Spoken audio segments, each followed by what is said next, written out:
यशवंत, आपको हैरानी हुई क्या? राहुल ने रायबरेली से उतरने का फैसला किया।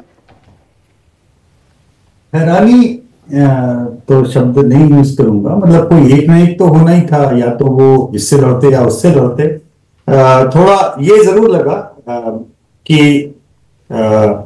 एक लॉजिकल इंटरप्रिटेशन के साथ लगा कि शायद प्रियंका जी का लड़ना वहां पे ज्यादा बेहतर होता, क्योंकि वायनाड बहुत ही सुरक्षित और मजबूत सीट है कांग्रेस के लिए।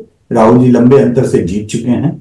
ऐसे में केवल ये लग रहा है कि जैसे माने दोनों सीटें अगर राहुल जी जीत जाते हैं तो ऑब्वियस सी बात है एक सीट खाली करनी पड़ेगी, और एक सीट वो जो खाली करेंगे वो कौन सी होगी, उसका निर्णय लेने का तरीका क्या होगा। मानिए वायनाड खाली करते हैं, जो कि अगले 2 साल के बाद में कांग्रेस बहुत अच्छी स्थिति में होगी केरला का विधानसभा चुनाव जीतने के लिए, तो क्या वायनाड खाली करना ये अच्छा संदेश होगा? हाँ, क्योंकि यशवंत सुबह से जो थ्योरी चल रही है ना, वो ये कि अगर राहुल गांधी दोनों सीट जीत जाते हैं तो एक सीट खाली करेंगे, वहां के उपचुनाव में वो प्रियंका गांधी को उतारेंगे और संसद भेजेंगे, ताकि कोई ये ना कह सके गांधी परिवार ने देखिए एक सीट छोड़ दी, वायनाड छोड़ दिया।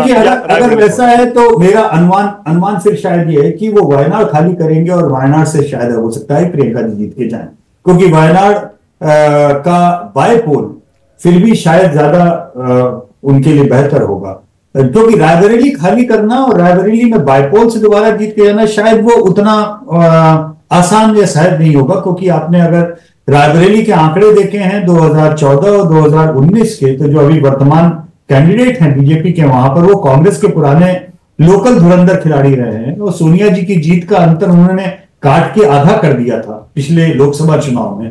और अगर आप पिछले विधानसभा चुनाव में रायबरेली की 5 असेंबली सेगमेंट्स की लीड देखें तो उसमें कांग्रेस, जो कि सपा के साथ में नहीं लड़ी थी, उसका वोट शेयर नंबर 3 पे जाके लगा था। तो बेसिकली कोई रायबरेली अब उस लिहाज से बहुत ज्यादा सुरक्षित सीट बाई इलेक्शन के लिहाज से मैं नहीं देख पाता हूं।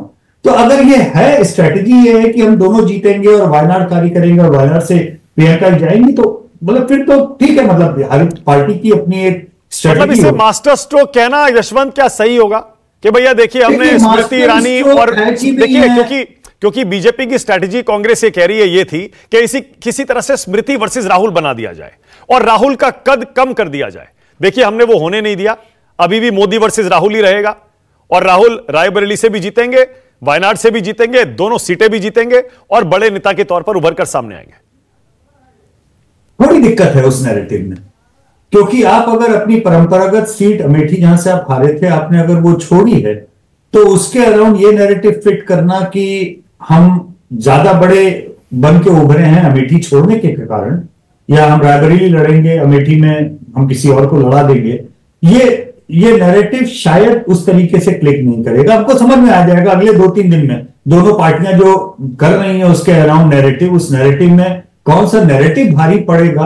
मेरा कयास है, अंदाजा है, हो सकता है कांग्रेस की प्रवक्ता उस बात से सहमत ना हो, लेकिन जो कुछ भी थोड़ा बहुत जो भी अनुभव मैं जितना कैंपेन्स को देखा है, मुझे ऐसा लगता है कि अमेठी छोड़ने वाला नैरेटिव शायद उतना रॉक सॉलिड कांग्रेस के लिए नहीं हो। और दूसरी एक बात और भी हम एक उसमें ये बात मैं कहना चाहूंगा कि एक नैरेटिव ये भी दिया जा रहा है मानक कि प्रियंका जी फ्री होंगी, क्योंकि प्रियंका जी स्टार प्रचारक हैं, उनको कैंपेन करने के लिए हमने फ्री।